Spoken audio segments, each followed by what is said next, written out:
2020 ലോകകപ്പിൽ മുത്തമിട്ട് ഇന്ത്യ ഫൈനലിൽ ദക്ഷിണാഫ്രിക്കയെ 7 റൺസിന് തോൽപ്പിച്ചു. ദക്ഷിണാഫ്രിക്കയ്ക്ക് 8 വിക്കറ്റ് നഷ്ടത്തിൽ 169 റൺസ് എടുക്കാനേ സാധിച്ചുള്ളൂ. 17 വർഷത്തെ കാത്തിരിപ്പിന് വിരാമമിട്ടാണ് ടീം ഇന്ത്യ T20 ലോകകപ്പിൽ മുത്തമിട്ടത്. 2013 ശേഷം ഇന്ത്യ നേടുന്ന ആദ്യത്തെ ICC കിരീടം കൂടിയാണിത്. ഫൈനലിൽ 177 റൺസ് വിജയലക്ഷ്യമാണ് ഇന്ത്യ മുന്നോട്ട് വെച്ചത്. എന്നാൽ 8 വിക്കറ്റ് നഷ്ടത്തിൽ 169 റൺസ് എടുക്കാൻ മാത്രമേ സൗത്ത് ആഫ്രിക്കയ്ക്ക് സാധിച്ചുള്ളൂ. 52 റൺസ് എടുത്ത ഹെൻറിച്ച് ക്ലാസനാണ് ദക്ഷിണാഫ്രിക്കയുടെ ടോപ്പ് സ്കോറർ.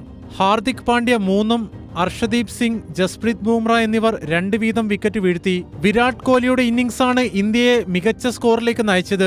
76 റൺസാണ് കോഹ്ലിയുടെ സമ്പാദ്യം. 47 റൺസുമായി അക്സർ പട്ടേലും തന്റെ റോൾ ഭംഗിയാക്കി. ദക്ഷിണാഫ്രിക്കയുടെ തുടക്കവും മോശമായിരുന്നു. 2 ഓവറിൽ തന്നെ ദക്ഷിണാഫ്രിക്കക്ക് ആദ്യ വിക്കറ്റ് നഷ്ടമായി. ബുംറയുടെ ഔട്ട്സ്വിംഗിൽ റീസ ഹെൻഡ്രിക്സ് ബൗൾഡായി. മൂന്നാമതായി എത്തിയ ദക്ഷിണാഫ്രിക്കൻ ക്യാപ്റ്റൻ എയ്ഡൻ മാക്രമിനും തിളങ്ങാനായില്ല. എന്നാൽ 4-ാം വിക്കറ്റിൽ ഡിക്കോക്ക് സ്റ്റബ്സ് കൂട്ടുകെട്ട് 58 റൺസ് കൂട്ടിച്ചേർത്തു.